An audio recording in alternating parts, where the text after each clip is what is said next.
We are the Dummies of Horror! 4 idiots, 1 podcast, let's explore.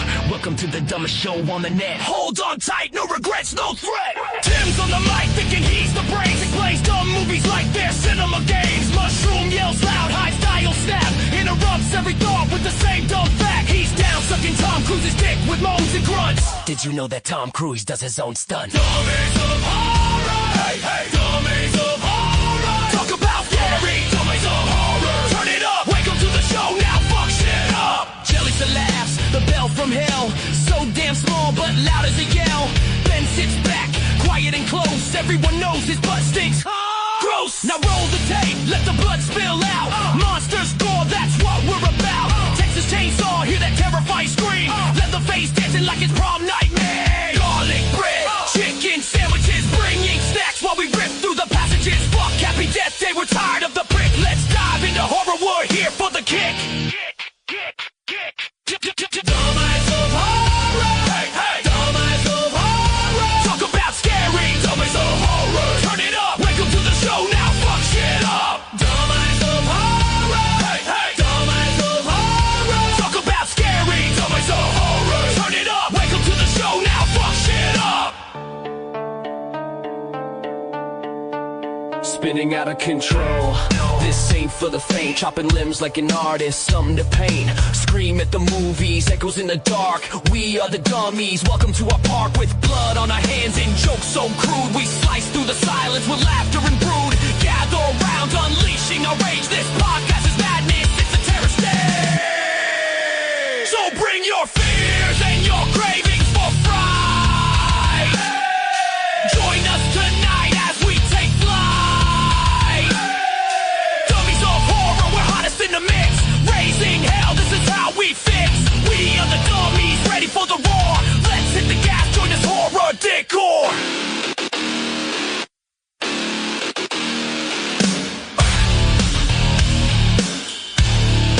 Fuck shit up.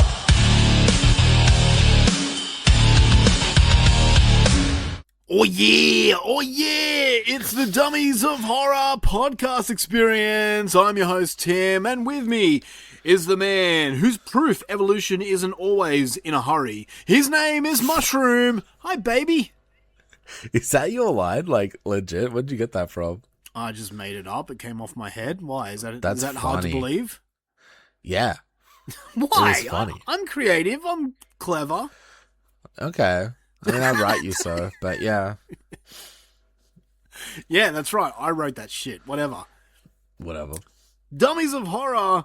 We are the show that comes to you. we are the podcast that comes to you bi-weekly. It teaches a dumb thing or two about the dumbest little guy, about the genre we all love. We are the McDonald's Happy Meal. Nailed it. Of pot. Yeah, because you kept saying, oh yeah, oh yeah. Oh yeah, Threw oh me yeah. off. Episode 312, and this time we're going to Honey Island Swamp to face the man, the myth, the guy they call Victor Crowley. We're talking about... Victor Crowley. We're talking about the entire HATCHET franchise. All 4 movies. We're going to be talking about this on this episode. It's going to be fucking great. Are you pumped? I'm pumped. I just Googled Hatchet, and it came up with Bunnings. So...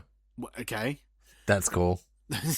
We're not talking about hardware stores. We're talking about a swamp ghost slasher guy. Got it. Yeah. I'm just gonna throw my quick 2 cents in right now. I'm just gonna say I had the best fucking time rewatching these movies, and I'm super pumped to talk about them.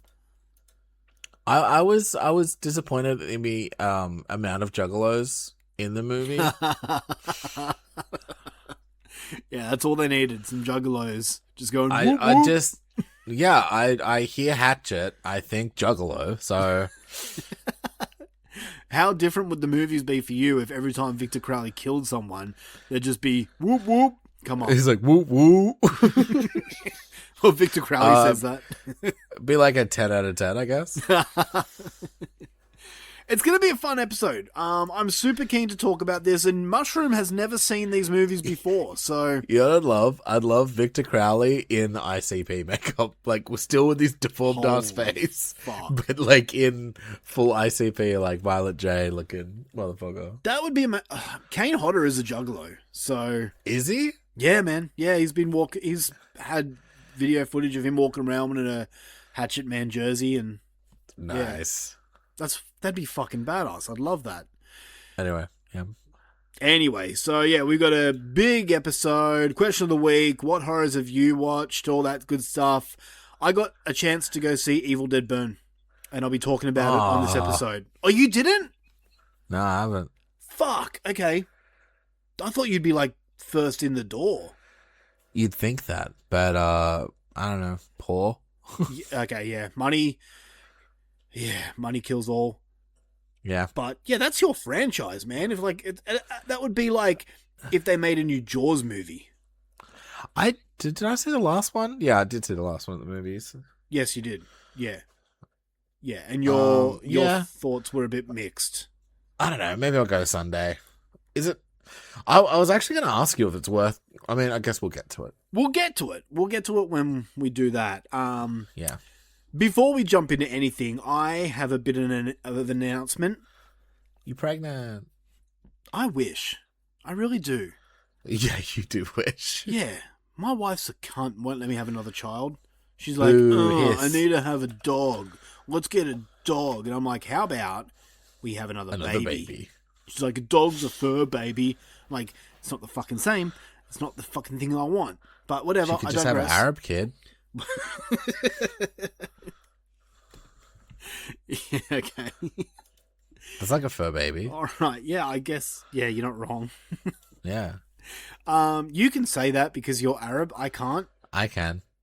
I know. I don't even know if you're allowed to agree with it. I don't agree with anything Mushrooms has said or will say during this episode. I mean, that's a standard. Yeah, shut the fuck up. All right. Okay. I have been a busy boy this week. I have done some writing and some preparation for the show. To the people out there on Patreon, if you are listening, Fuck and I you. know you guys are. Oh, no, sorry.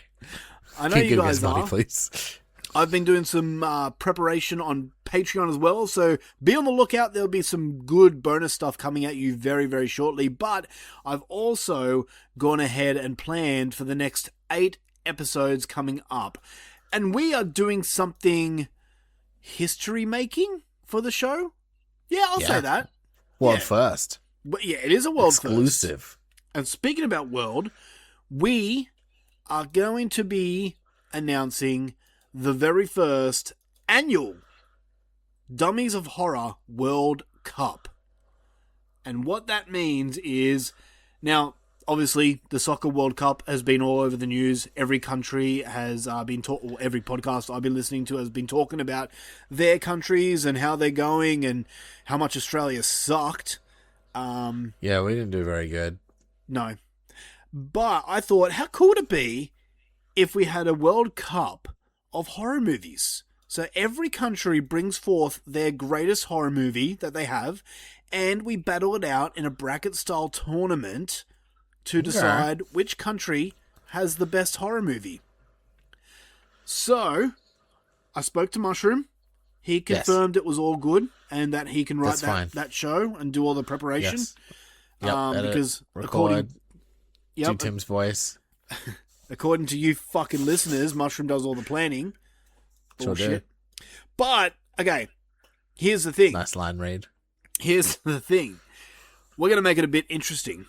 So, what the plan is, each country will bring forth their own horror movie. So, for example, I'll just throw a name. Australia will bring forth...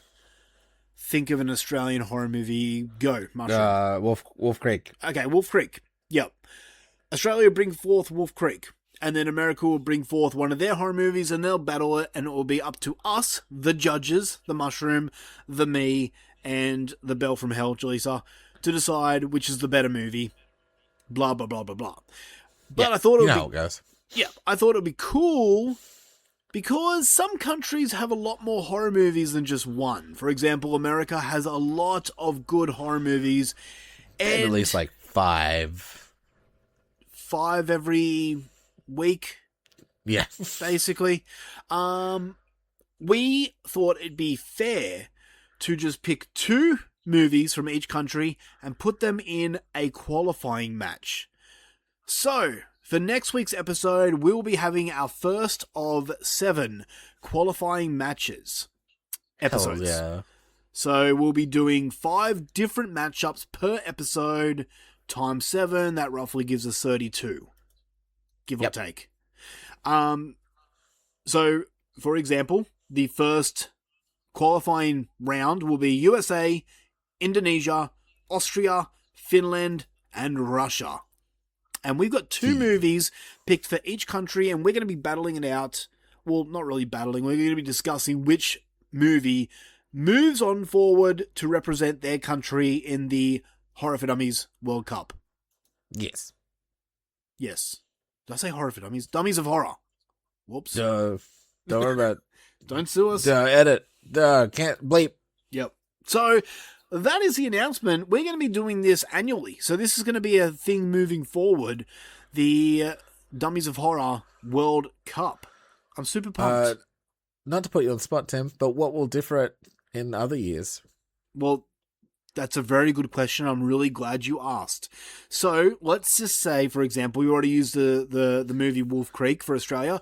Let's say, for argument's sake, Wolf Creek wins and takes it out, right? Yes. And let's say that every movie that represented their country in this year's World Cup will then be exiled from the competition. They can no longer partake in this in the competition again. Okay. So next year, oh yeah, I like it. It will be a completely different movie with completely different chances of winning. So it's like you got one shot to represent your country. And if you fail, you're a shit fucking movie. Yeah. You hear that? Bunch of movies. I have all the movies already picked. I'm not going to announce anything. You're going to have to wait till next week's episode to hear who's representing question, America. Tim. Yes. If the qualifiers get eliminated, are they eliminated forever too? No. So, for example, pick 2. Pick 2 movies from America. Right now. Obsession and Backrooms. Okay, let's say it's Obsession versus Backrooms. If Obsession wins and Backrooms doesn't make it through, Backrooms can then be in the fight to fight again next year. Okay. If they don't make it into the actual tournament itself, they're still eligible. But Obsession, if Obsession is representing America and doesn't win, Obsession is then blacklisted from this competition altogether. Basically retired. It's David Beckham. Got it. Get it? Because he's a retired soccer player. Don't play no more. He is. Yeah. He's the only soccer player I know, so shut up. Something Messi? Oh, is that one of them? Yeah. Lionel Messi. My son likes soccer. I don't care for it, to be That's so funny. honest. So he's like watching the World Cup and all excited and shit, and you're like, I sat down and watched one of the Australia games with him. yeah. It was the most fucking boring, however long it took, minutes of my life. It's to me, all I remember is it's just like sounds of like crowd. So just like that, like stuff, and that's it. It's not over and over again. It's not even that. It's just like, you know, there's that part in The Simpsons where they watch soccer, and it's the teams that just pass the ball back and forth. That's literally what it fucking is. I'm like, do something. Like, I keep seeing fall highlights. over and pretend to get hurt. That's the other thing. Yeah, and like, he didn't even touch him. Why is he crying? And my wife, who was like a huge soccer fan, like of playing it. Was she? She used to play it. Like, she used to love it. And then she tore her kneecap or something like that and couldn't play anymore. But yeah, she's like, yeah, this is the embarrassing part of soccer that I can't watch. Yeah. Yeah. I'm like, well, they're not as tough as wrestlers. I mean, yeah, I'd say wrestlers definitely get more fucking injured. I had an argument with my father-in-law because he's a massive like football fan, and I said that wrestlers are are tougher than football people, and he doesn't watch wrestling. He's like, how? Wrestling's fake. And I'm like, firstly, have you ever actually done wrestling? No, you haven't. I have, and I know it actually does hurt in that ring. Secondly, football players don't play all year round. Get thrown through a fucking table. Yeah, exactly. Not just that, like the fucking running the ropes hurts. For the people that never run the ropes before, it's not fucking elastic. It's not a rubber band. There's a fucking cable in there. Yeah. And we had a huge argument, and I thought wrestlers are tougher than football players. But he doesn't agree. Whatever. Fuck him. Yeah, fuck him. So, okay. The Dummies of Horror World Cup starts next week with qualifying matches. Get your votes in. Start choosing who you think's going to win, but we'll get into that next week. It's going to be a lot of fun. Yeah. On to the rest of the show. We have question of the week, so I think we'll get stuck into that. You ready, Mushroom? Yes. Good. I'm really glad you're ready. I'm ready. Well, here we go. Question of the week. Question of the week. You know what's fucking crazy, man? What's fucking crazy, man? Sam Neill. Oh. That came out of fucking nowhere, right? Yeah. Jesus. Okay. Yeah, because he announced like earlier this year that he was like cancer free, and then next minute he dead. Yeah. Sucks. What's your top 3 Sam Neill movies? Off the cuff. Event Horizon. Yep. The Omen. Oh fuck. Was it 3? I think it was 3. Whatever was 3, Omen yes. he was in. Oh no, it's not. No, it's not. It's it's Event Horizon, it's Jurassic Park 3, and then Jurassic Park. Nice. What's yours? In no particular order. Jurassic Park. That's got to be 1. Event Horizon. Yeah. It was it Sam Neill in the one where he's an author? I'm looking at his discography right now. He was also in Jurassic World Dominion, remember? He sure was. I can't even say that properly without laughing. He sure was. Wasn't he? But I'm gonna say I have a super soft spot. He did a like fantasy miniseries in 1998 called Merlin.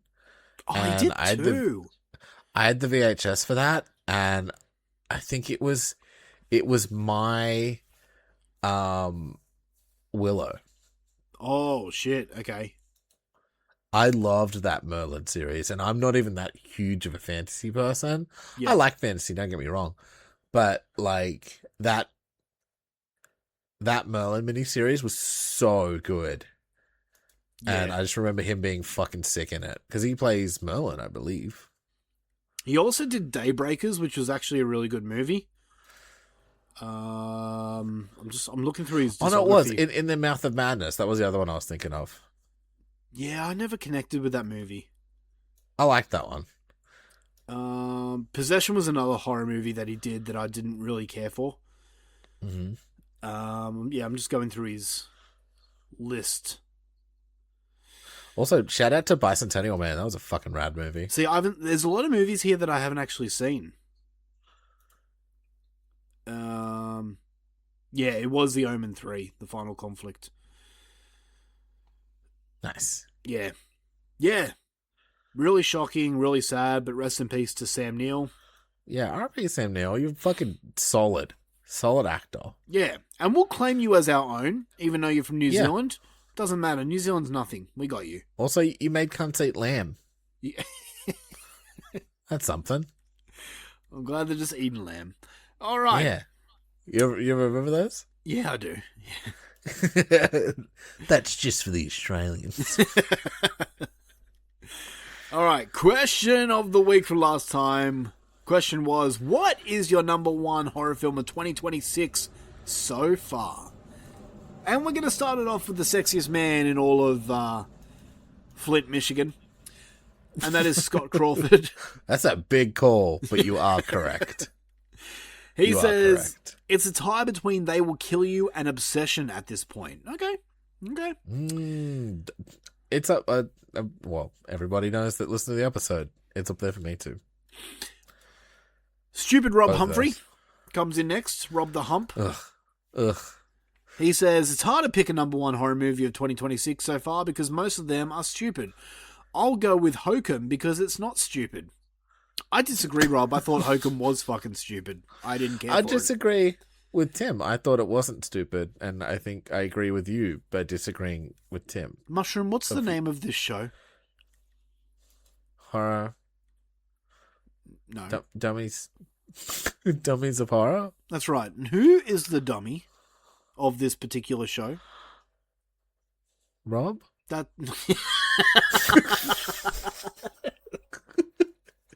All right, you got me. Gabagool? All right, next person. Jerry Venom says Buffet Infinity. What? I asked, what is that? Is it something I should seek out? Sexy Matt Wood then replied saying, no, I don't think it's a film for you. Is it a film for me? I don't know. You didn't reply, so. But I don't go on there much. Buffet Infinity. I searched it up. It has a burger on the poster, like a big love a burger. I do too. Matt Wood. Oh, see, speaking about sexy, the sexiest man in London. I don't know what part of London Matt Wood's from, but I'm sure he's the sexiest guy there. He says, Redux. I don't know how to fucking pronounce this word. Is it Redux or Redo?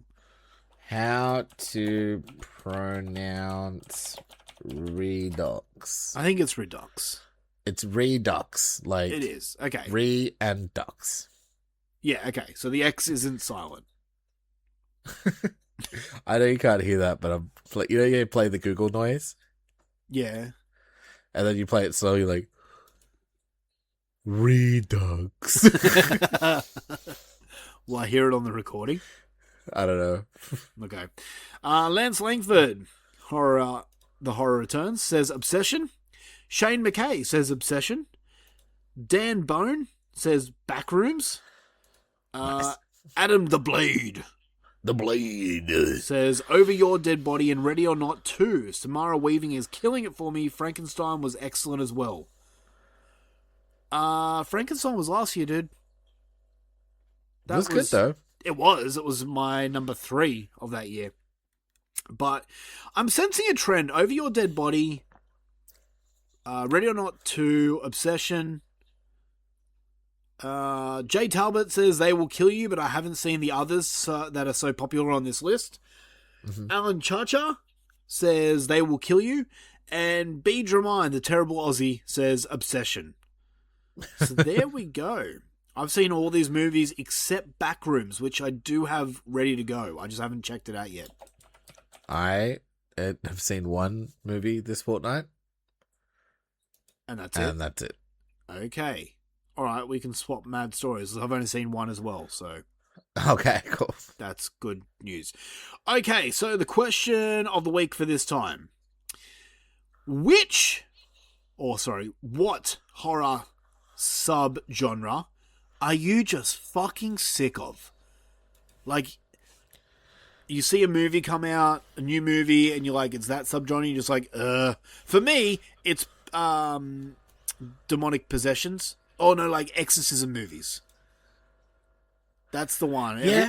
New exorcism movie comes out, I'm just like, honestly, usually it's exorcism movies for me, too. Yeah. They're all the same. They're fucking the same shit. They're cliched. They're boring. I don't care. Unless it's Russell Crowe riding around on a Vespa. He's on a little Papa-mobile. Hey, Miss Cozy, is the devil here?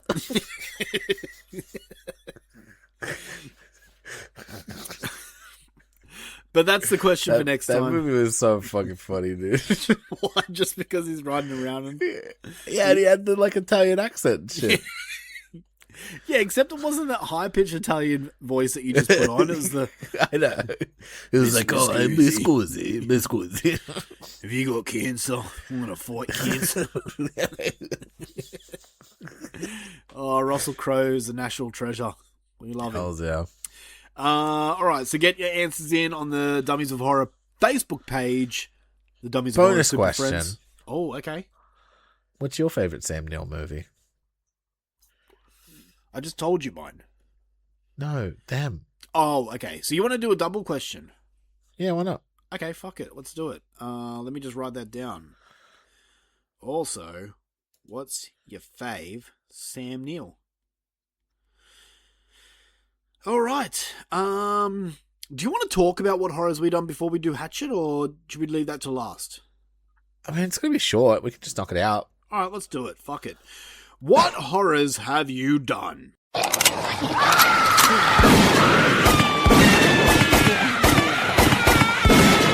What horrors have you done? Backrooms. All right, we're just jumping straight in, not giving me a chance to fucking get a smoke or anything. All right, fuck you then. Let's go. Did you want to get a smoke? No, too late. I'll give you a go. minute. Backrooms. I'll give you a minute. No, it's too late. Fucking speak. Okay. So it was finally available on streaming. So Yeah. I watched it. It was pretty dang good. I don't want to spoil anything, right? Like it's Please don't.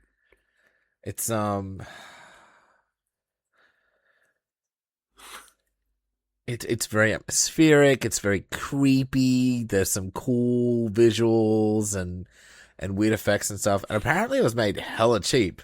But it looks sick, honestly. I think it's beautiful cinematography. I don't think it's better than Obsession, Ooh, but okay. it's definitely up there for me. I really enjoyed it. Okay. So, I kind of wish I watched it before I heard your thoughts. Why? Because I'm finding it really hard this year to have low expectations on films like this, and then I get disappointed when I come out, and it just sucks for me. Yeah. This is a movie that I've been hearing very mixed thoughts on. People either are loving it or they're very like, what was that? I have a lot of questions. I can see it either way. I have a lot of questions for you, but at the same time, I don't want to ask because I want to go in. I haven't seen the trailer or anything. I have no idea what it's about, besides the fact that my son says it's a game and he wants to watch the movie because he knows the game.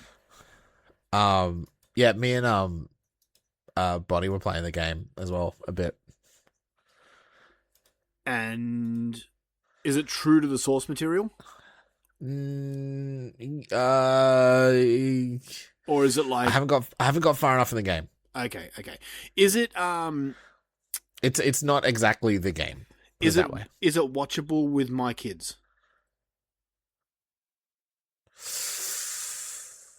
Like they can do violence, they can't do sex. Oh, there's no sex. Okay, cool. They're fine. They've sat down and watched the Terrifying movies with me. So Oh, okay, then yeah, no, that's fine. okay, cool. It does get creepy, but like I That's wouldn't say fine. it's like I can explain gore to them. I can my wife's a fucking makeup artist, or was a makeup artist. I don't want to have to sit and explain sex to them. That's So, fair. That's fair. Yeah. Okay, Backrooms. I'm gonna watch it before next episode. Sweet. All right. And that's all you had. That's all I had. All right. Well, I went to the cinema, me and my wife, Your wife. and we checked out Evil Dead Burn. We watched it on opening night. Can I just quickly say, if you are one of those cinema goers, right? That I'm a cinema goer. I go to a cinema. yeah, I'm sure you're not one of these cinema goers that like. I'm assuming everyone books tickets online now. No one goes up to the front desk and says, "Oh, can I have 2 tickets?" and just put me wherever. That doesn't really happen anymore, does You it? buy it online, you pick your seat. Yeah, okay. So if you're one of those cinema goers that gets on your phone and chooses like, oh, I want to see this movie, cool, click, click, click, the session, all that stuff, and then goes to the option where you can sit, don't fucking pick right next to someone when the cinema's wide open. You fucking ass. Man, I hate... This is why I don't like going to the cinemas anymore. Because I don't want to sit next to fucking random people. I don't want to even sit in the vicinity of people. If people are in the front row of me or behind me, I get angry. Let alone people that decide to fucking buy tickets literally right next to me when there's empty seats everywhere.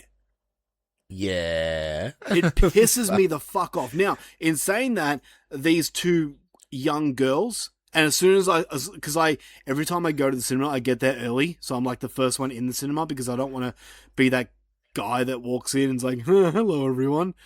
Yeah, that's fair. And then I sit in my seat and I check the app and I see if anyone's sitting next to me so I can quickly change seats or something like that.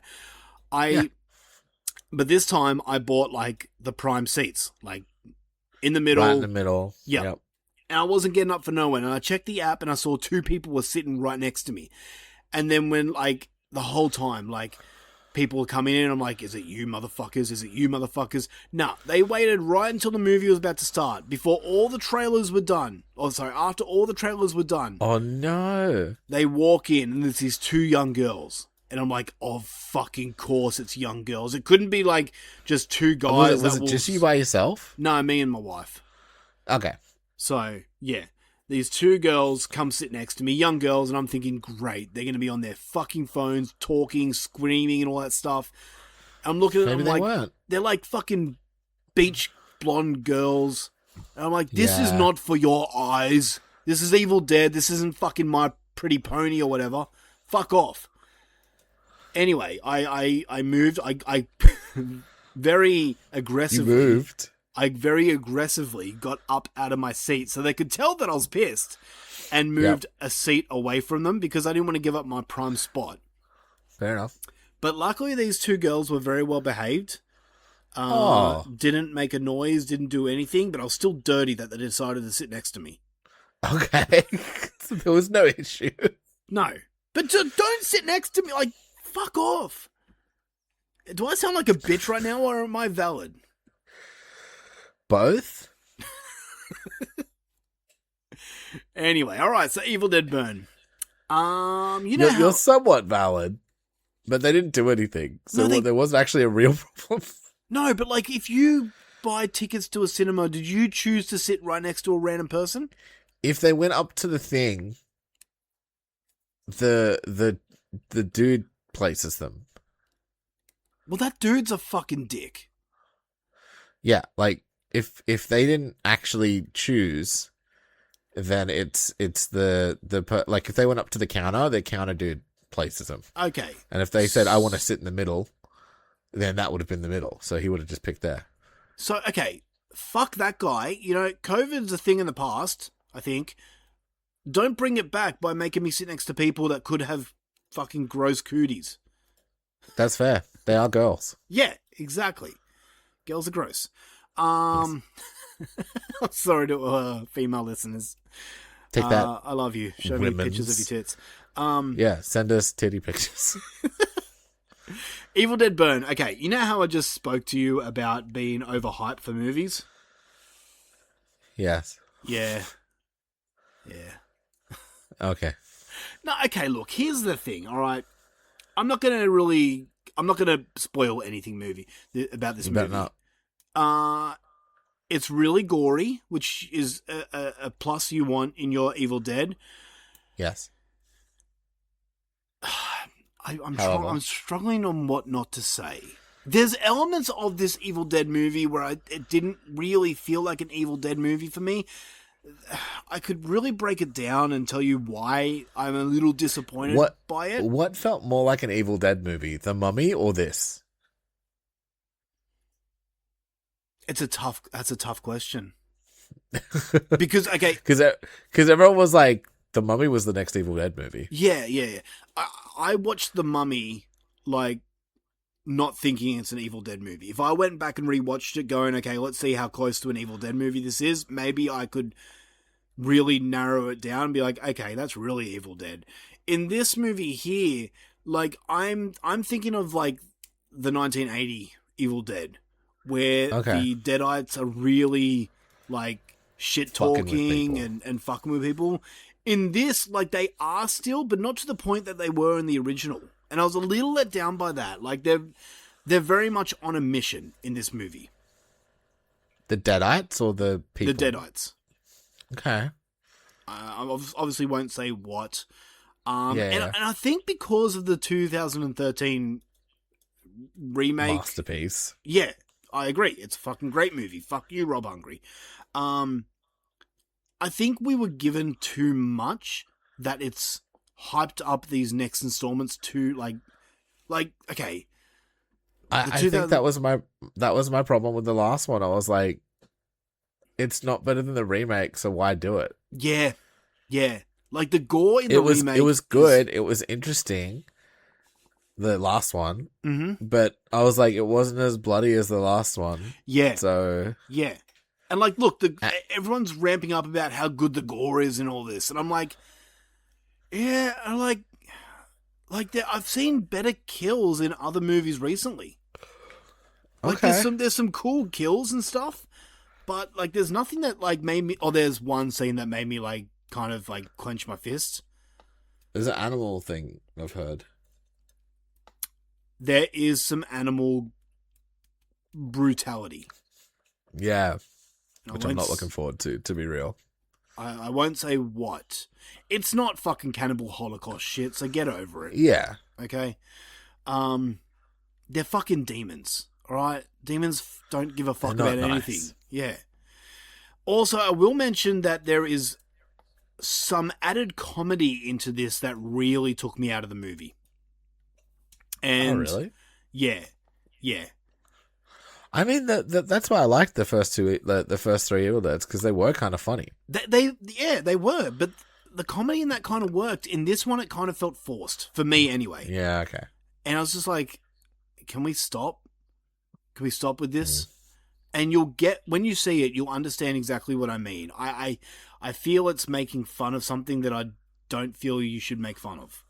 Got it. Okay. I don't want to give too much away. In saying that, I will say it's a good movie. I gave it a 7.5 out of 10. But I think the hype machine, once again, has brought his gross little fucking ass around and slapped me around. So much like Obsession, I'm going to rewatch this later on in the year. But, yeah, this fucking... I don't know why... Yeah, I said this to my wife when we left. I haven't gone to the cinema and been absolutely blown away by a movie in so fucking long. For example, Sinners last year, which blew me away first time watching it.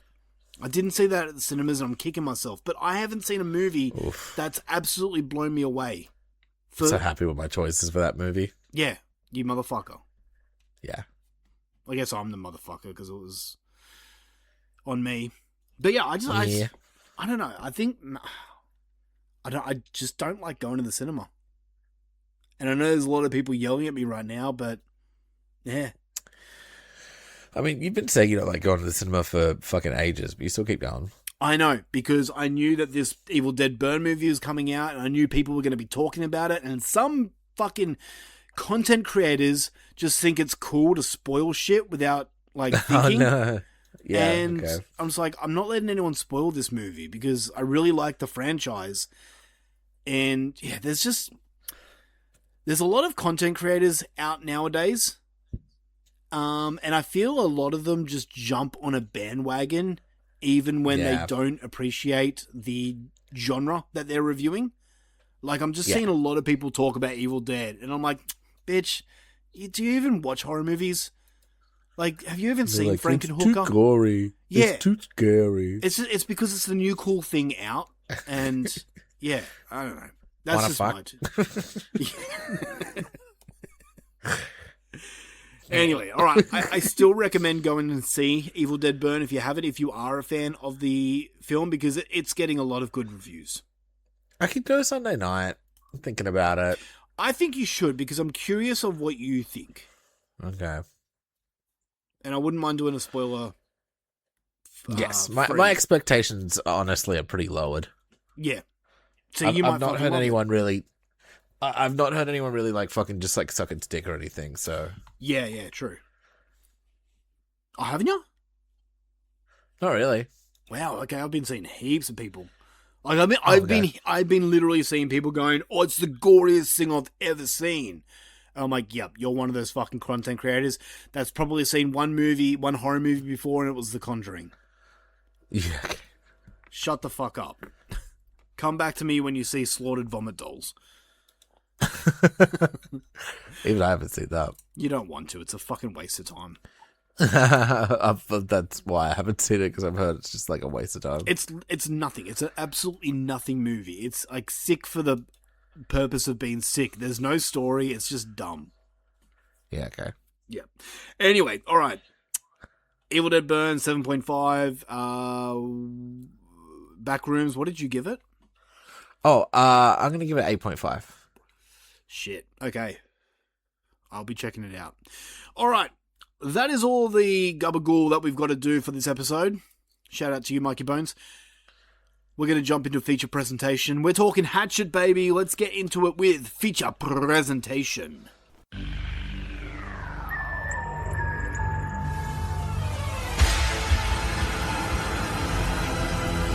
And now for our feature presentation.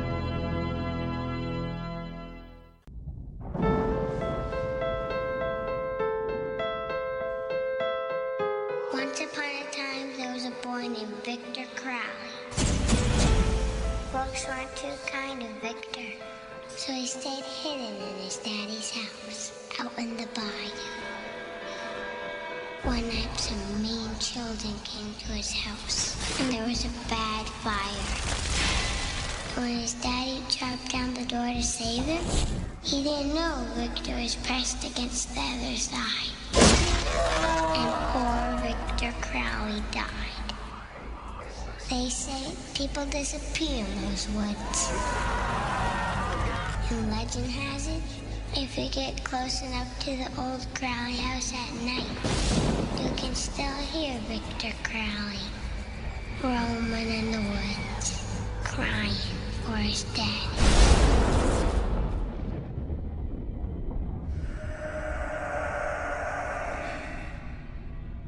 I want to go home.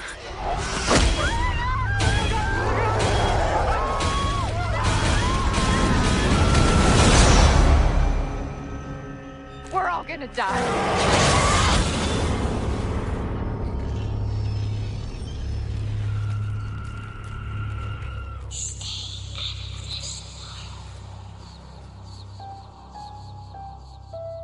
All right, ladies and gentlemen, it is one of our franchise episodes where we review an entire franchise. We talk about all 4 films in the Hatchet franchise, and then we're going to rank them from best to worst, in our opinion, at the end.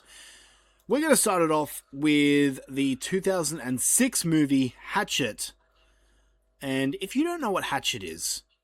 Fuck you. When a group of tourists in a New Orleans haunted swamp tour find themselves stranded in the wilderness, their evening of fun and spooks turns into a horrific nightmare. This is a good old American slasher film, baby. It stars Kane Hodder as Victor Crowley and Victor Crowley's dad. It stars Joel David Moore as Ben. Dion Richmond as Marcus. He's the token black guy in that... Shoot the first one? No. There's not another teen movie. Oh, the parody movies, yeah. Yeah. Tamara Feldman as Mary Beth. We have Mercedes McNabb as Misty. She's the blonde girl that gets her tits out a lot. She's in Buffy. Is she? Do you know what else she's in? Have you seen The Addams Family Values? Oh, yeah. Not for a while. When they get... Okay, when Wednesday gets sent to summer camp and she has like a feud with a blonde girl, that's her. That's the blonde girl? Oh, okay. Yeah. That's cool. Parry Sheen as Sean. We'll talk more about him.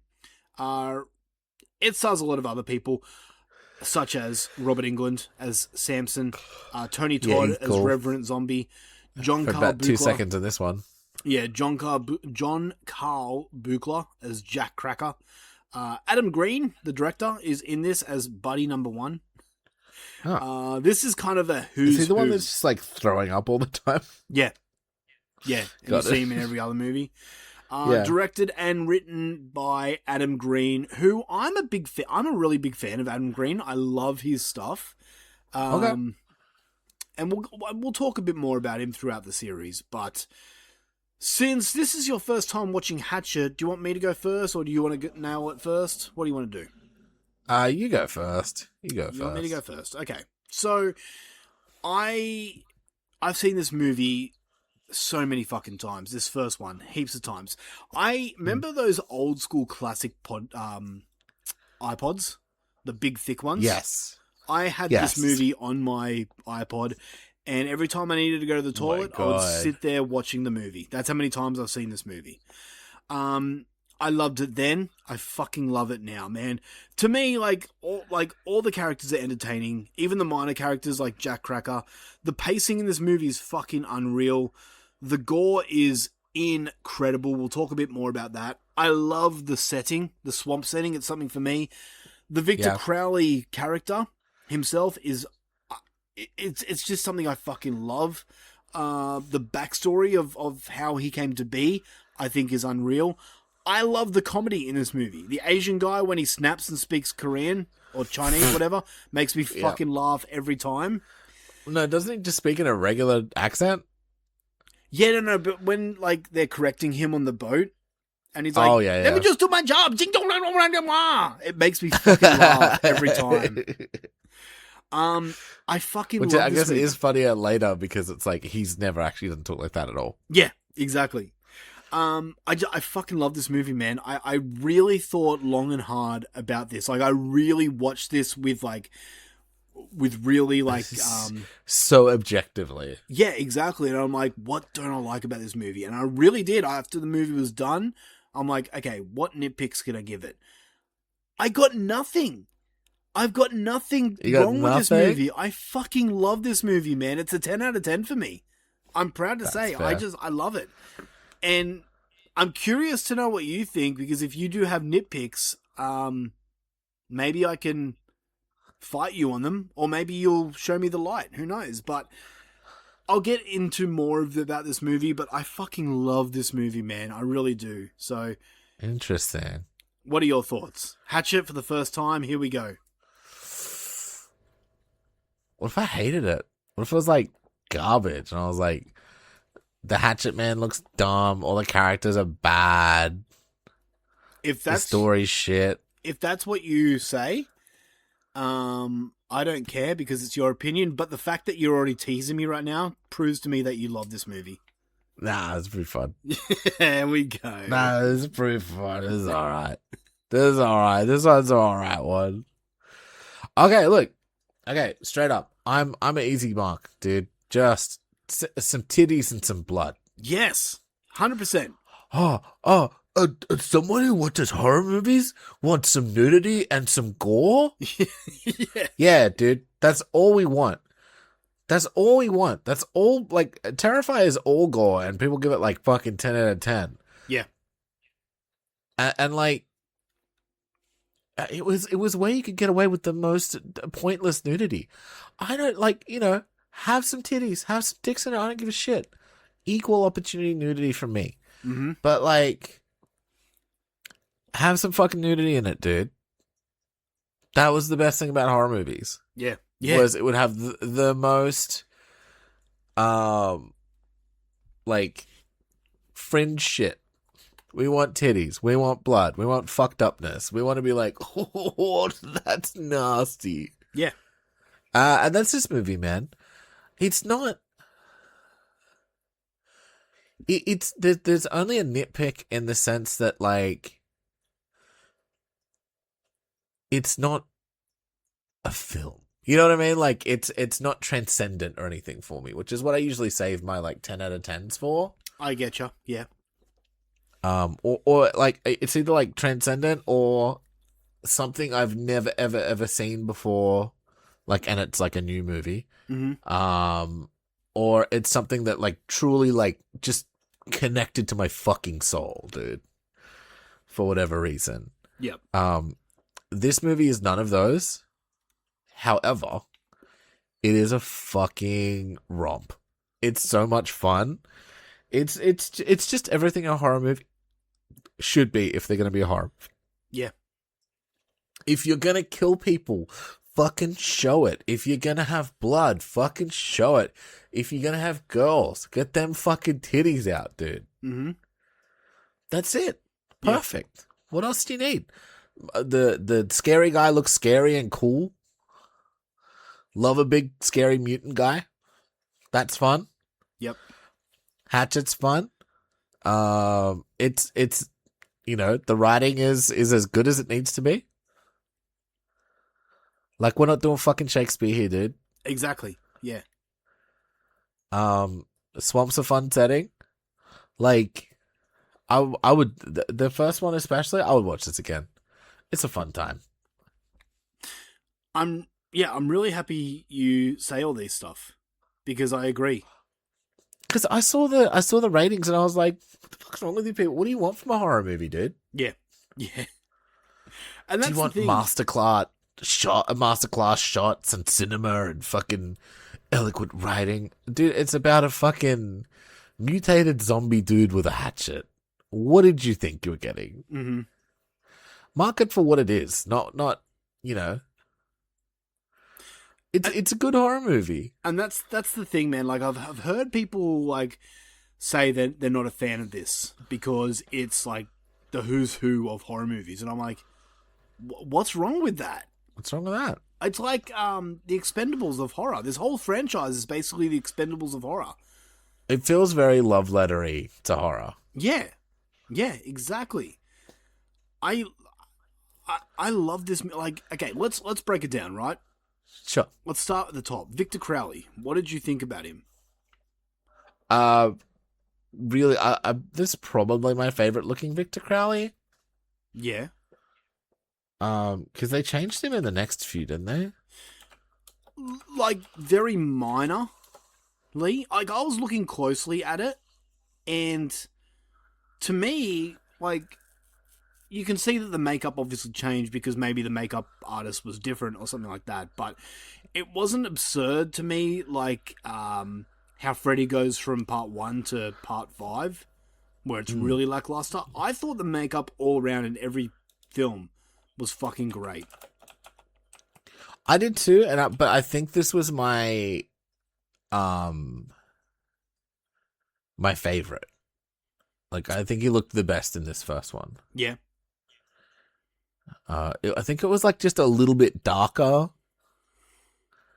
And a little bit more deformed and stuff. Yeah, okay, fair enough. That might have been what it was. And that's fine. But and I really like that. Okay, what did you think about like the design of how he looked? Cool. I mean, he's just a big motherfucker, but instead of a mask, he's a mutant. Yeah. Or he's deformed. He's basically Jason Voorhees without a mask. Yeah. And I'm all for that. Which is basically why they got Kane Hodder, right? Yeah, pretty much. Or that, and also he's really good friends with Adam Green, so. Okay. Yep. But like, okay. The way he looks is my jam, like this big beastly guy that you can't stop.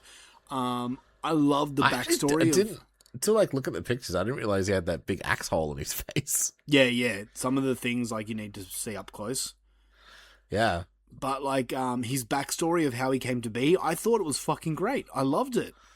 His dad was trying to get in and save him and he fucking axed him in the face. Yeah, Spoilers. but like how he was bullied and all that stuff. And then one of the things I love about him the most is the noises he makes.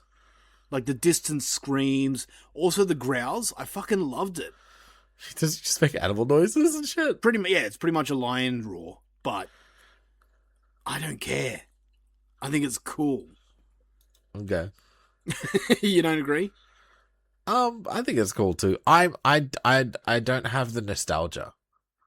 Okay, yeah. That's do you know what I mean? Like, I've seen it this week. Mm-hmm. and I really enjoyed it. But it's not like burned into my like. It's not formative for me like it was for you. That's fair. You know. Yeah. I don't. It's like when you know when we talk about like Perfect Blue. Yes. That was like a formative movie for me. Oh, I gotcha. So Okay. like I've seen it so many times, and I there's different layers to it, and I pick out all the different layers, and I love it more and more every time I watch it. Yep. Yep. Right? And for you enjoyed it, but you probably couldn't tell me what the fuck happened in Perfect Blue now. No, I wouldn't have a clue. Yeah.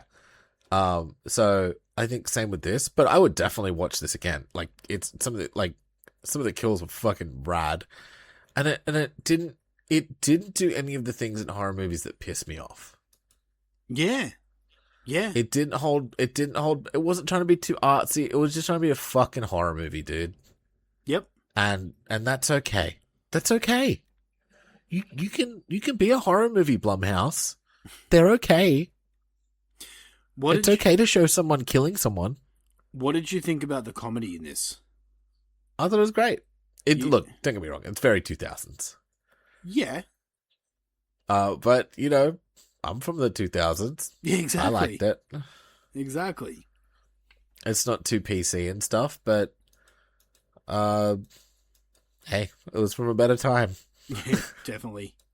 The only thing, like going back to when I was a child and watching this, the only thing that I really could have given a nitpick about it back then was the ending. But sure, but I actually grew to love that. Yeah.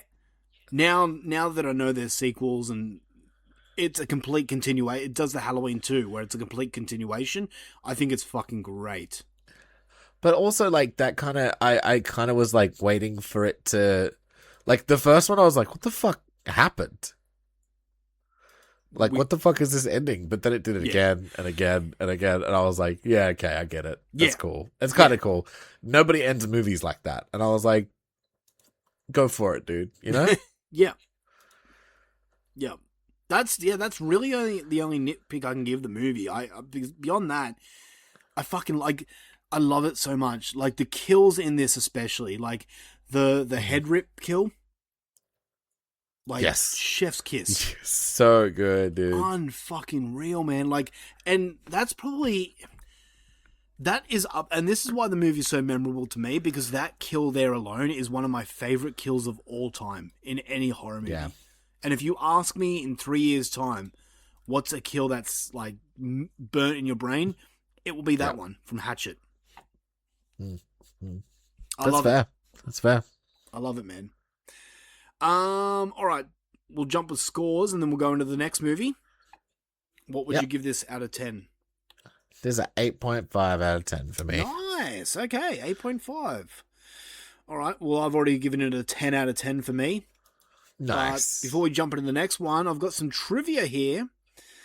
So, writer and director Adam Green created a no CGI rule for post-production. Only CGI was used to remove on-screen wires and camera setups. Fair. Awesome. Perfect. When actor Joel David Moore, he plays Ben, vomits on screen. He is a robot. Yeah. When he vomits on screen, it is real. Director Adam Green, really? Yeah, he did not want the actors spitting out fake vomit like most movies do, though Moore managed to throw up on his own for the first take. He was supplied with a mixture of cold clam chowder and orange juice for the second take. Gross. Yeah. That's all the trivia I've got for that. So, on to the next one. We've got Hatchet 2 here. Let's take a look at this little entry. Now it's going to start getting interesting, because I'm curious to know what your thoughts are. But Hatchet 2, the story is Mary Beth escapes the clutches of the Bayou Butcher, Victor Crowley, and returns to the swamp with an army of hunters and gunmen determined to end Crowley's reign of terror and horror once and for all. This one stars Danielle Harris as Mary Beth Dunstan. Sure does. Kane Hodder returning as Victor Crowley. We got Tony Todd as Reverend Zombie. Parry Shen. A lot more Tony Todd in this one. Yeah. Parry Shen returns as Justin, a completely new character. We got Tom Holland as Uncle Bob. Now, Tom Holland is a director famous for such films as Child's Play and Fright Night. Oh, okay. We got R.A. Millerhoff, who was the big bald guy. Yes. He's Leatherface from Texas Chainsaw Massacre 3. Oh, okay. Yep. We got A.J. Bowen, who's been in a lot of other horror movies too, like You're Next. Just trying to see who else is of note here. John Carl Buchler, again, as Jack Cracker. Now, John Carl Buchler is most notably a makeup effects artist. He did the design for Jason in Part 7, which is my favorite Jason look. Yeah, sick, okay. Yep. And there's other people in this, won't get into it. Written and directed by Adam Green again. So, you want me to go again, or you want to jump in this time? You go. Okay. So for me, Hatchet 2, 3, and Victor Crowley, I think I've only seen once, maybe twice before. So going into this, I really didn't remember as much as I did with the first one. So I was a little optimistic. I was a little scared, thinking, okay, how's this franchise going to fail this great story in part 1? Hatchet 2 happened, and I walked away with a pretty big smile on my face again. Overall, another really enjoyable entry. The pacing of this compared to the first isn't as strong, and the acting is a lot more cheesy, but I loved so much more about this. Like, oh, really? Kills, not so much more than the first. I loved just as much. The kills are fucking great. Once again, I loved the characters. There's characters in this that generally made me piss myself laughing. Chicken and a biscuit and the biscuit. I rewound why that part. is he? Why? What? Why was he singing? That was a total improv scene that he just started doing that, and they just decided to film it and put it in. And I'm so glad that they did, because it makes me laugh every time. Because he's in a bunch of stuff I like, that dude. He looked familiar, but who is he? He was in a oh my god, what was that fucking show? Where they all like they work in a Walmart type store. Oh, Shopaholics? No. Something like that. I know the one. Yeah, I can see the cover in my mind. And he's like, he's a dude that's in a wheelchair. Right. Okay. He's funny as fuck, man. He made me laugh so much during this movie. Yeah, he's really good. And he was like, I remember him being in like some like, Superstore. That's what it's called. Yep.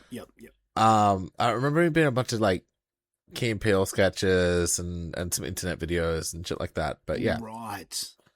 Yeah, he was easily my favorite character in this whole movie. Yeah, he was great.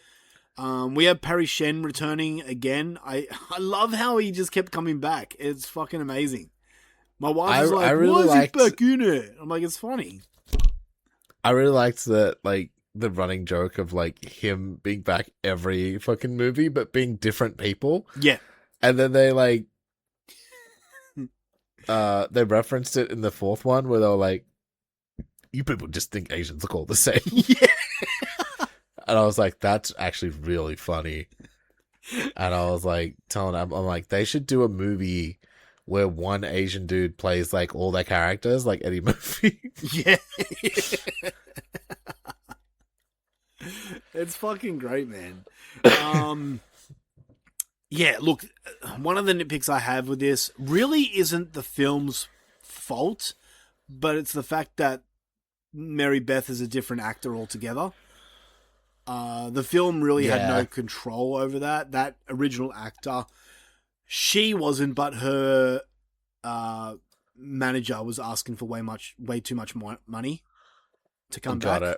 To the point that Adam Green was like, I just can't. So they cast Danielle Harris. She was supposed... Okay, I didn't even like clock that she was supposed to be the same person. Really? No. So... You're funny as fuck. I'll be real. The story ain't that deep. It's not, but I liked the story of the first three films. I really did. The continuation. Of the first three films, huh? Interesting. Yeah, we'll get into it. Okay. I really liked the story the whole way through. I'm gonna say the same thing with the next one as well.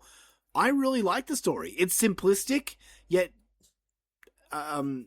it works for me. Okay. Overall, man, Interesting. I really do like this movie. There's a great tribute to Leatherface in this movie that I thought was great. Overall, I really had a good time with this film as well. Really did. It's not as strong as the first, but I really did enjoy it. Okay. How about you? This one is a step down from the first one. Mm-hmm. I think it's just like a whole notch dumber, if that makes sense. Yeah, but I think it's meant to be. Like, this whole franchise isn't meant to be... It's meant to be stupid. Somewhat a parody. Sure, but like, I just think it didn't feel as good as the first one, if that makes sense. Like, you mean technically speaking? Yeah. Okay. Like, everything seemed to be like, it looked a little bit less good. The kills were a little bit less good. The acting was a little bit less good. Mm-hmm. Not out of everybody. Tony Todd's still amazing, and I'll still fucking give him his flowers for doing. He plays Mr. Zombie, man. Like, what do you want? Yeah. Reverend Zombie, sorry. Yeah. So honestly, and like that said, I'm still giving it like a 7.5. So okay, it's not that I fucking hated it. It's just a step down, dude. That's from the last one. Yeah, that's all. fair. It's still really, really good, and I'd still watch it again. And I remember there was a while where that chick's eyebrow confused me, where I was like, "Is her face just like that?" That's what my wife said too. I was like, or is she smelling what the Rock's cooking? I don't know. Look, I was like, is she half surprised? What's happening? Danielle Harris is fucking great to look at, but yeah, in this also movie, she doesn't get naked, so yeah. Ooh. In this movie, her acting isn't really as tight. No, and she can act. She's been in a lot of stuff. She can act, but yeah, she's not great in this. No. And that's a nitpick for me, but it's still just a nitpick. It's not a dislike. Because you go back to the Friday the 13th. It's not the whole time. There was just that one scene where she was like, my eyebrow is fucking super high, but just one of them. Yeah. No, my wife pointed that out. It didn't bother me at all. It bothered the shit out of me. I was like, why are you so inquisitive, lady? Yeah, but going back to the acting doesn't really bother me with these types of movies. I mean, everyone sucks the dick of Friday the 13th, and none of those movies the acting's good. And to people that say acting's great in Friday the 13th, it's not. It's not. The acting's fucking horrible in Friday the 13th. Fair enough. But, alright. So, for me, I'm giving this a score of 8.5 out of 10. Nice. I still really like it. I mean, some of the kills in this are like the kill where the people are doing doggy style. Yes, that's so funny. And the chainsaw up the cooter. Oh, yeah. That was great. Yeah. Is this the one where... No, I think that's 4. What's 4? Never mind. The phone one. The phone. Oh, yes. I know what you're talking that's about. 4. Yeah. Overall, man, I still really enjoyed this. So, you gave it a 7.5. I give it an 8.5. I did. Nice. Some trivia here.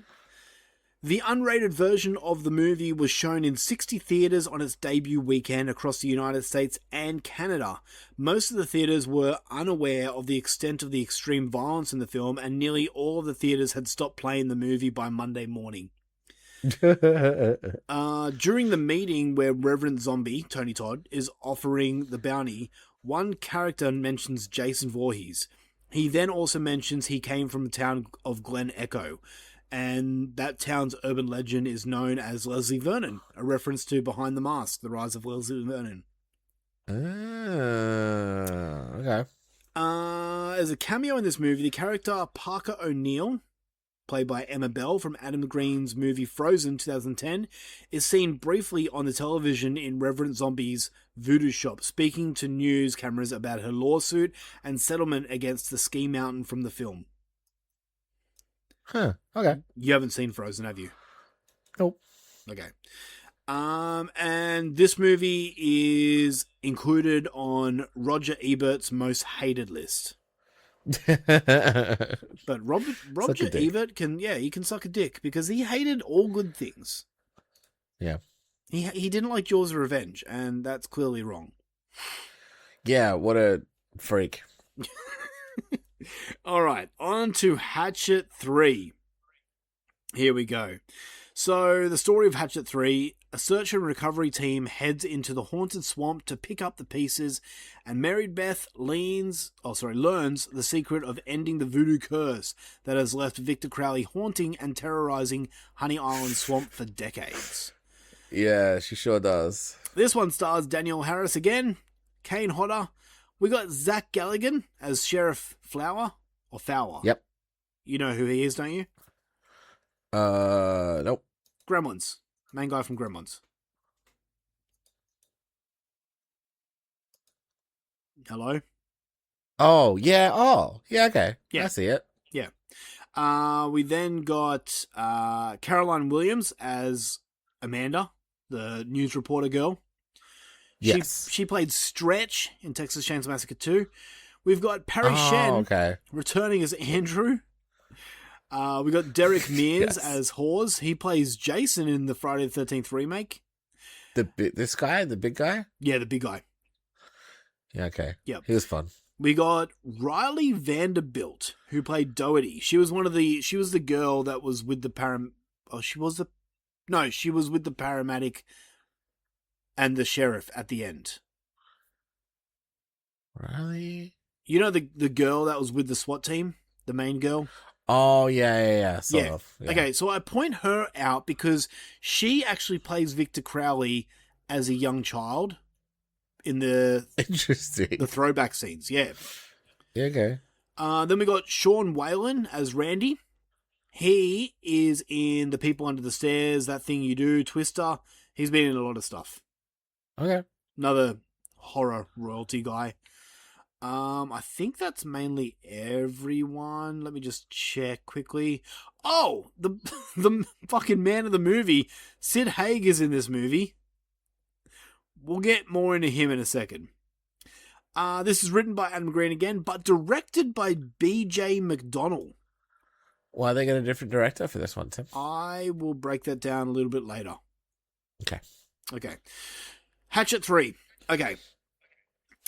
For me personally, this one is I found it was played more serious than the previous two. It still has its comedy moments, but I think it's a lot more straight and to the point. I thought this one was a lot more convoluted. You reckon? Yeah.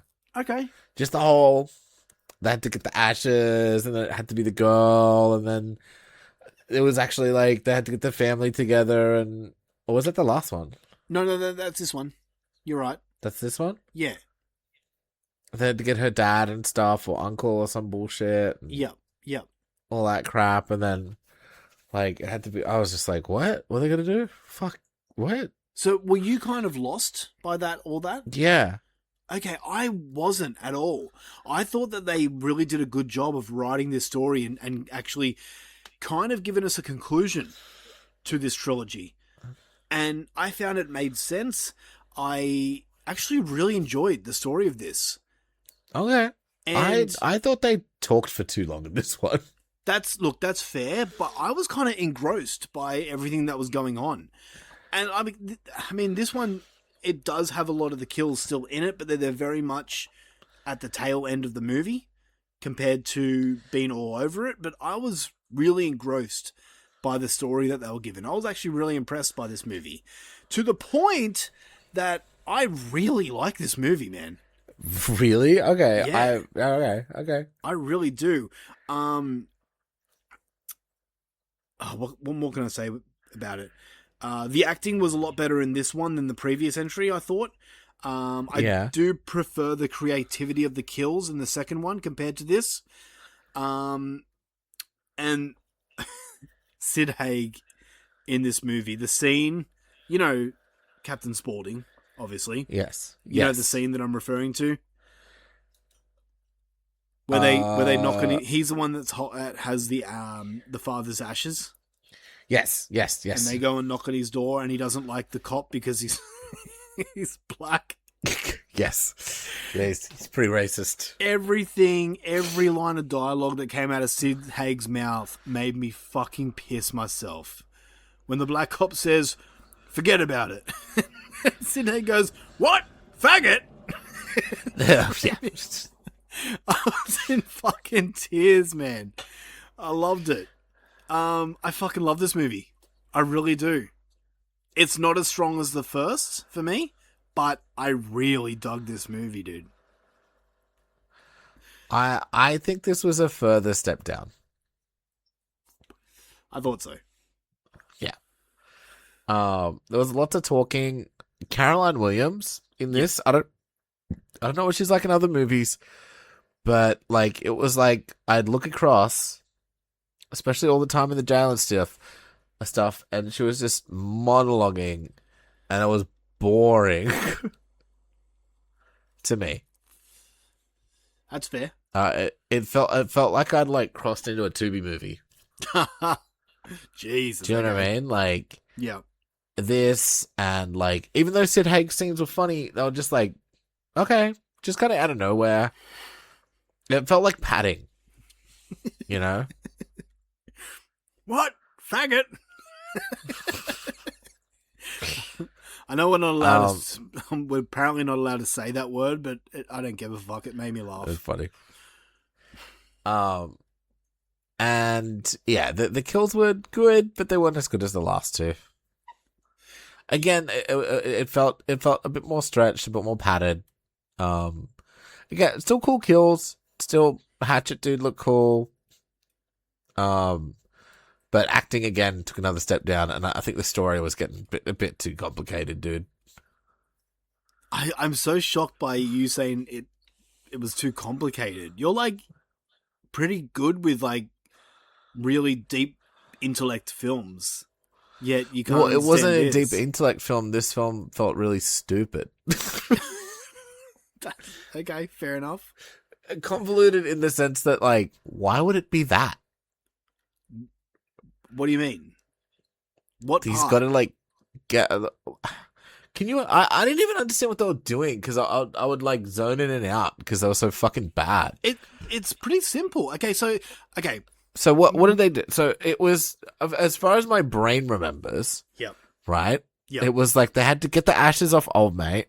Yep. And then to kill him, he had to have the ashes on him. Or something? Yeah, they didn't know that. So basically, what she believed is that Victor Crowley is, like, many people thought he was a ghost or just like an urban legend. And what she explained is that he's a repeater. He is basically a ghost that just repeats the same night every night, trying to search for his daddy's ashes or his body. His dead dad. Yeah. Right? But wouldn't he be looking for his dad but alive, and that can never happen because he's dead? Yeah.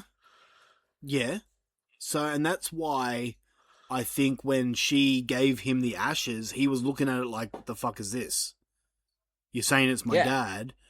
That's not my dad. This isn't my dad. This is just some powder. Yeah, exactly. So that's probably why it didn't work until she smashed it on his head, which broke the curse. Yeah, right? I think that's dumb. Yeah. What? Okay. What's dumb? I thought it was great. What's dumb about it? I think it's dumb. I just think it's dumb. What? Okay, give me any other story to conclude this trilogy. Like any other way to conclude it? Yeah.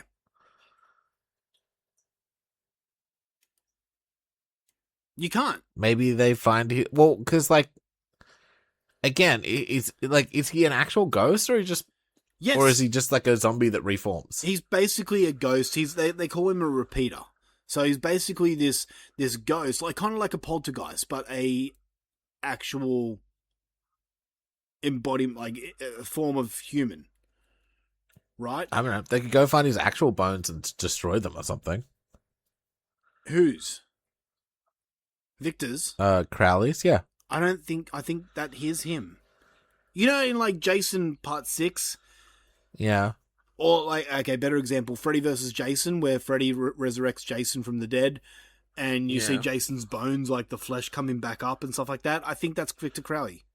Similar scenario. Okay. Yeah. So I think it is him, but basically, he is basically an unmasked Jason. Drown him then. No, because he's not Jason. He's like Jason. They hit him with an axe in the face. And then if you drown him, yeah, sure, he'll be dead, but he'll just come back the next night. I thought it was great because, like, okay, you have all these movies like fucking. So why did she have to do it? Why did okay? That's one part of the story where I think because it was like, no, you're the only one that can do it. Yeah, I think maybe, and I was like, why? Maybe that was written just to get her back to the swamp. That's part of the story where I'm like, don't really make sense, but okay, I'll go with it. Yeah. Because she was the bloodline of the people that caused him to die. Yeah, okay. Again, I just slightly convoluted.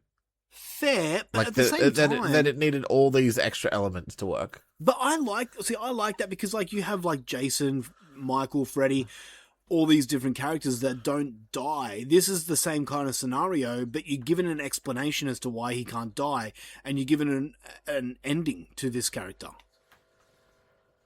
I dug it. Yeah. I can't force you to like it, so I won't. Yeah, but just didn't. Yeah, look, it's fair. It's fine. If it wasn't for you, that's cool. Yeah. I really thought it was pretty decent. Actually, more than pretty decent. I fucking really like this. I liked how Joel David Moore made a cameo in this movie. Who? The Ben from the first movie. Oh, he did? Yeah, he was in the boat, still, like, dead, and then he, like, kind of, like, he wasn't actually dead. He got up, and then Victor Crowley threw the hatchet at his head. And he got stabbed, and he goes, "Oh, you're fucking kidding me." Oh, I don't remember that at all. Yeah. A lot happened in these movies. It did. But I got everything that happened in this movie. I really connected with this movie. I fucking love it, man.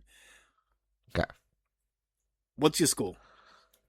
I give it a 7, but like a 7 minus. Okay, that's still a decent score. Yeah, like I said, I still didn't hate it, but like I just think it's a step down from the other ones. That's fair. Also, like 0 titties in this one, so. No, I'm sure there was.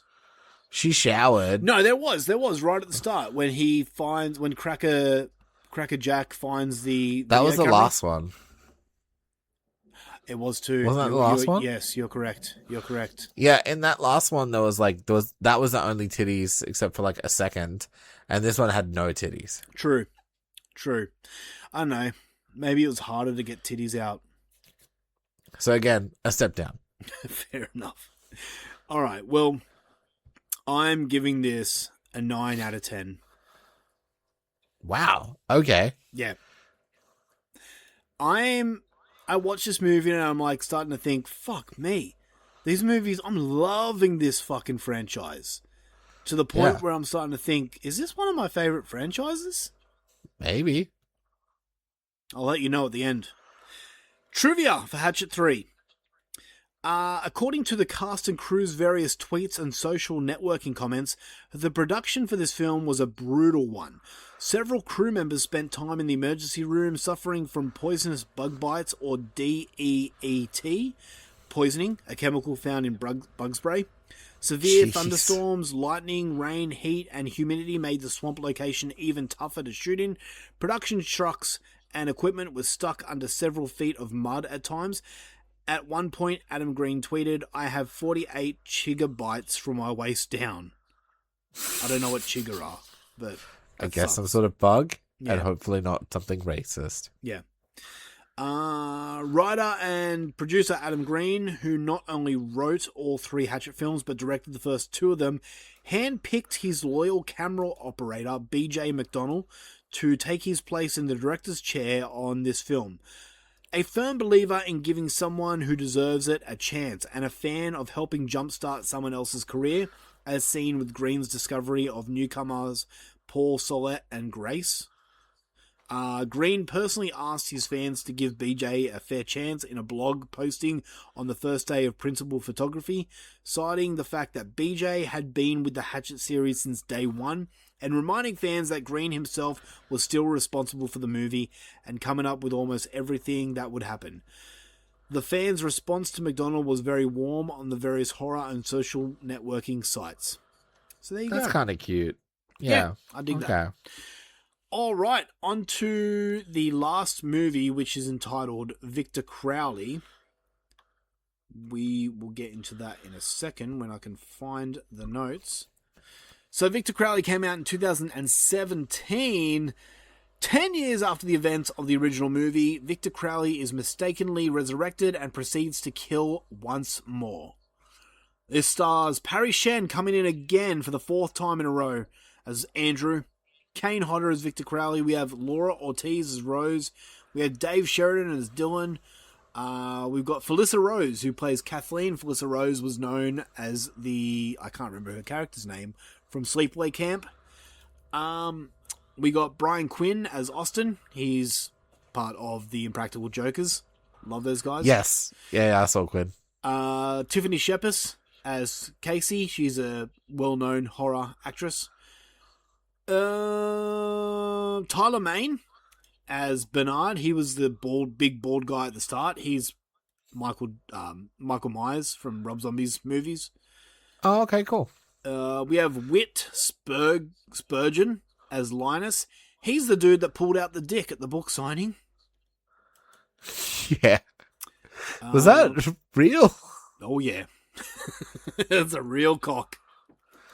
So funny. And then, yeah, Danielle Harris right at the end as Mary Beth. Also, it had Jonah Ray as well. He was the other guy in the boat. Who is Jonah Ray? He was in that Destroy All Neighbors movie. He's also like a comedian and a writer and stuff. Okay. I don't know who he is, but yeah. Directed and written again by Adam Green. All right, so Victor Crowley.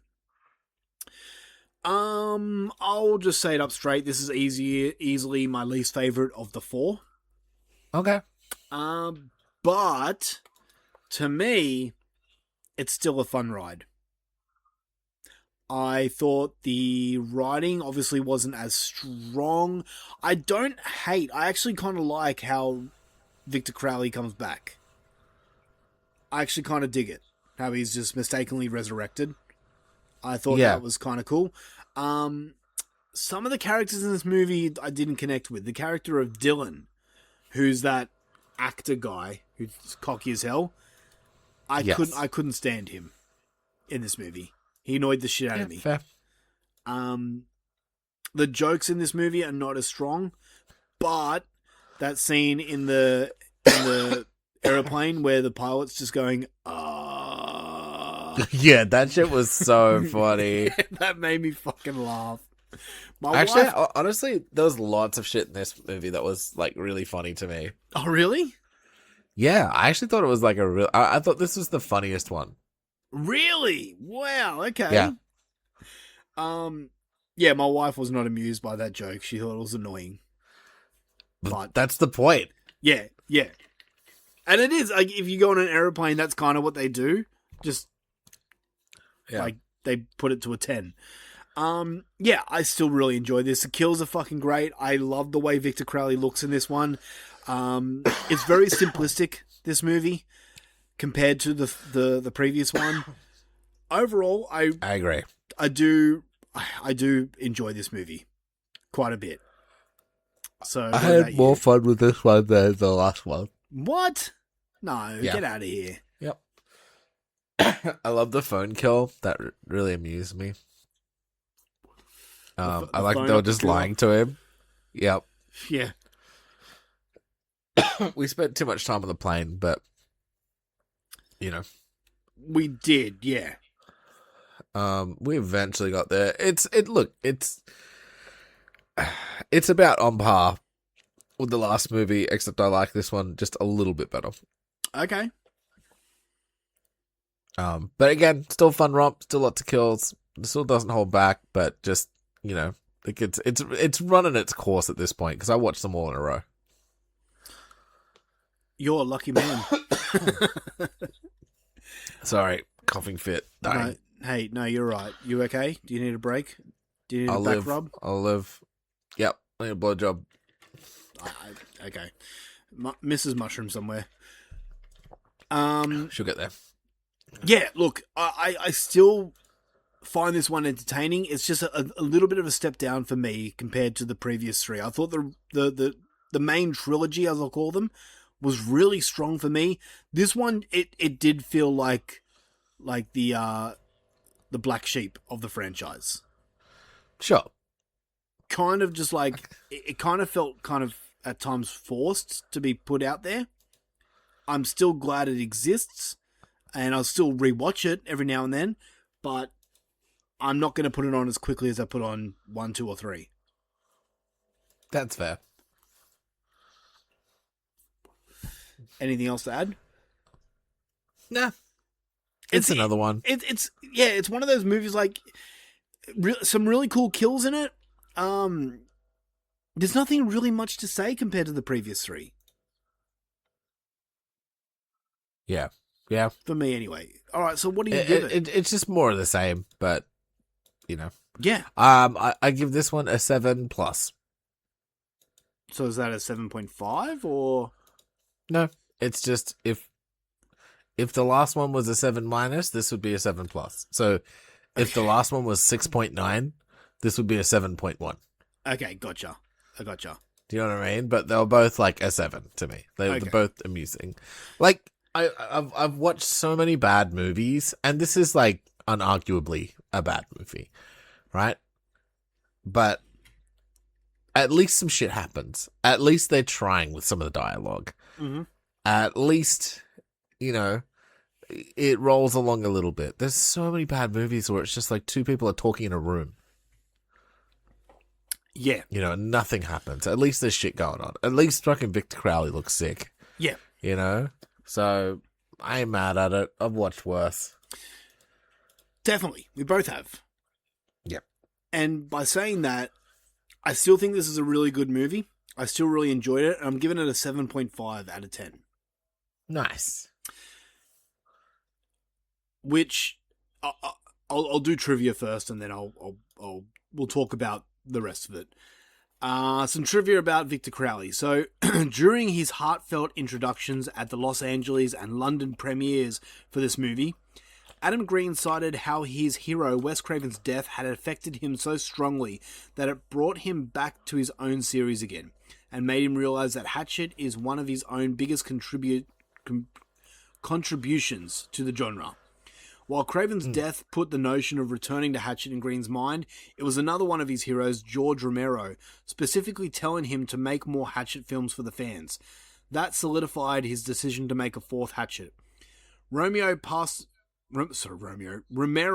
away just 37 days before the surprise unveiling of this movie on August 22nd, 2017, and Green stated that this movie would not exist if not for Romero's pep talk, assuring him that what he did as a filmmaker mattered and was needed for the genre. At the London premiere, a photo of the moment where Romero had told Green to make another Hatchet film was put up on the screen behind Green. An emotional Green pointed to the sky and dedicated the film to Wes Craven and Romero, who inspired him to even try and make horror films in the first place. The film itself has a dedication to both filmmakers in the end credits. Okay. Victor Crowley's voice for all the Hatchet films is primarily a blend of actor Kane Hodder and director Adam Green's voices mixed together and pitched down. Animal sounds, including sea lions, bears, and lions, are also mixed in to create Victor's voice at times. When Victor Crowley's signature Daddy cry was created for the first film, that's like the distant scream that he does. Yeah. Adam Green added the voice of Kane's son Jace, who was still a very young child at the time, into the mix. This made the iconic character's ghostly voice extra chilling, as if you listen closely in all the Hatchet films, you can hear an innocent child's voice echoing in all of Victor's off-screen mournful cries for his father. That's devastating.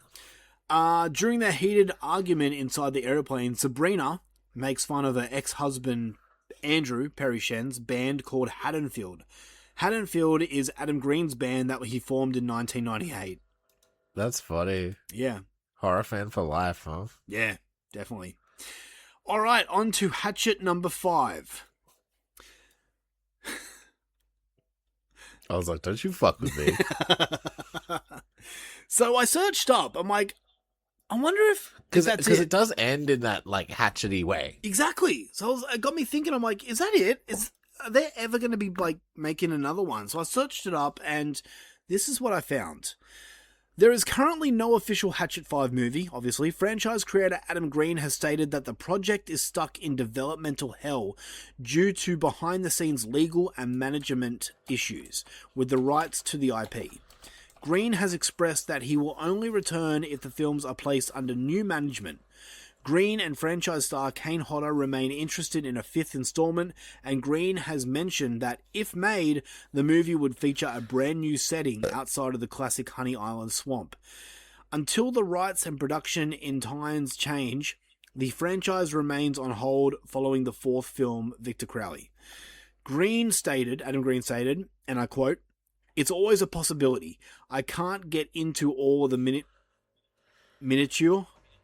There you go. Thank you. Who's the dummy now? Because it would take up 6 more hours.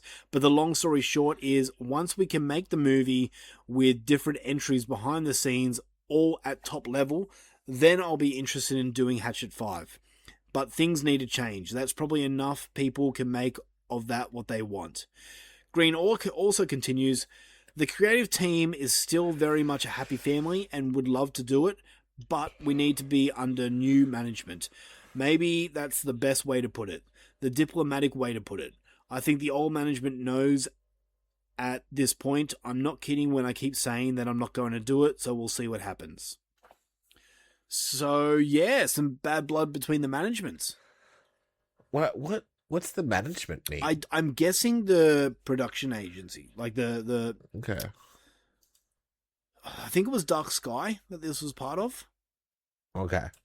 That's what I'm assuming. I could be very wrong, but that's what I'm getting out of it. Okay.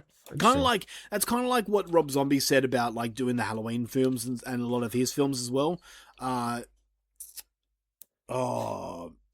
Who's the fucking creep guy that's now in jail? The movie guy. Fuck me. From Jeepers Creepers? No. Behind the scenes. Fuck me. It's on the tip of my tongue. The producer guy? Yeah. Weinstein? Yes, him. Yeah. Rob Zombie stated like he was impossible to work with. So I'm guessing it's the same kind of scenario. Got it. Yeah. But, okay. Overall, man, what's your thoughts on the Hatchet franchise as a whole? Honestly, like, as a whole, like, the franchise is like a good, solid 7 out of 10. 7? Which is big for a franchise. Yeah, because the best one's 8. And all the other ones are like 7.5 and 7. Okay. That's fair. So maybe 7.5 out of 10. Would you put this It's good. up there? It's solid. Would you put this up there as one of your favorite franchises or no go? No. Look, it's... As much as I'm a horror fan, I don't froth horror like you. Yeah, gotcha. Does that make sense? These movies are made for horror fans. Yeah. Yeah. These movies are made for collectors, and like they're big on nostalgia, and they're like all the little, again, minutia of these movies is very much in references and homages and having people from other movies in them and that kind of stuff. Whereas I'm just kind of watching it as a movie. Yeah, no, that's fair.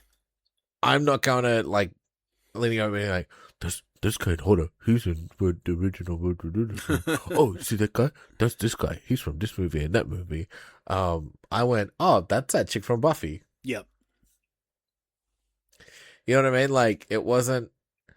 the first one was great because it was all blood and titties. Yeah. And that was sick. The second one had less titties and blood. Cool. Not as good, but alright. The third one had even less shit and a lot more talking and like, they were trying to make a deeper story out of it. And I was like, fuck, I don't care. You know? Like... Yeah. I wasn't as invested as you are. They're super fun, but to the casual horror fan, I think they'd hit as far as like they're amusing, but I think because they're such a love letter to horror nerds, that's why you love it so much. Yeah, okay. That's very fair. That is. And as much as I am a horror fan, I wouldn't say I'm as deep in it as you are. Yep. You know? That's very fair. Very fair. For me, look, after watching all these movies, I realized that this is one of my favorite franchises. And so it should be. It's made for you, dude. Exactly. Yeah. I could honestly, I think at this point right now, and things might change, but right now, it's my second favorite franchise of all time. Dang. Have a guess what my first favorite franchise is? Jaws? It is Jaws. That's because 2 of the films are 10 out of 10s for me. But that's fair. If I'm scoring the whole franchise, I'm probably giving it like an 8.5 to a 9. Nice. As Yeah, a you whole. love it, dude. It is. And like, a lot of people say like Evil Dead's like probably the best franchise, and I'll agree. Like, there's really been no dull movie out of the lot. I'll also agree, but we'll see. Yeah. But for me, there's no dull movie in the Hatchet franchise. And I do hope that they come out with another. I'll be very scared, but I want to see Victor Crowley again. But yeah, that'd be cool. With that being said, let's rank. Doesn't sound like it, seeing as it's been like 10 years. Yeah, that's true. That is true. Let's rank the Hatchet franchise from worst to best, or in this case, least favorite to best. Sure. I don't think there's gonna be one difference in mine, and that's about it. So I'm going. Worst is 3. Second is Victor Crowley, and then second, and then the first. Okay. Mine is number 4, Victor Crowley. Number 3, Hatchet 2. Number 2, Hatchet 3. And number 1, Hatchet. Nice. That's what I thought it'd be. Yeah. Pretty simple, easy franchise episode, done and dusted. I'm kind of upset that I don't get to watch these movies again.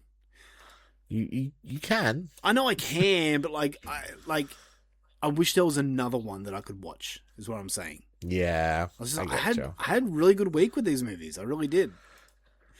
I had fun. I'm not mad at it. Of all the like franchise episodes we've done of late, this is definitely the best one. It's a lot better than the Howling franchise for you. Sure was. And even the Sharknado franchise. Yes, 100%. God. Well, ladies and gentlemen, that does conclude this episode of the Dummies of Horror. We would like to thank each and every one of you guys for joining us. And go give some shout-outs to friends of ours, the Padded Room Podcast, Slasher Radio, Gabagool, great Gabagool to you guys. Yeah, gabagool. Gabagool. The Horror Returns, they're good friends of ours. All the other friends have kind of quit and been done, so that's kind of sucks. Take that. Am I missing anyone? Fuck, I hope not. Oh. Anyway, go give some love to those. And if you are on Patreon, stick around for some really cool stuff coming out really soon. If you're not on Patreon, go check it out if you want some bonus content. There's heaps and heaps of episodes on there. Brackets, top 10 lists, all that good stuff. Really good stuff. And join us next episode to kick off the Dummies of Horror World Cup, where we start with our qualifying... You're a dick. Kickoff, get it? When we start with our qualifying I'm gonna buy a rounds. whistle for the episode. Oh no! I think I'm allowed. I live in an apartment. Oh, good. All right. Well, until next time, Mushroom. This is us signing off. Thank you again for being a useless piece of shit. Thank you. Hello. Bye. Goodbye. Dip. Thanks for listening to the show, but it's time to go. We laughed and we cried, now it's time for the outro. From chicken sandwiches to horror flicks we adore. Dummies of horror, who could ask for more?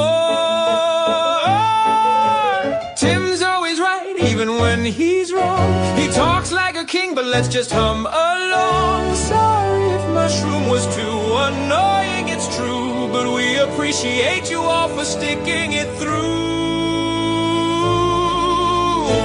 If you don't like us, then fuck off for sure. We'll be here next week, we can't ask for more. Close your eyes, get cozy, grab some popcorn tight. Join us next time for another scary night.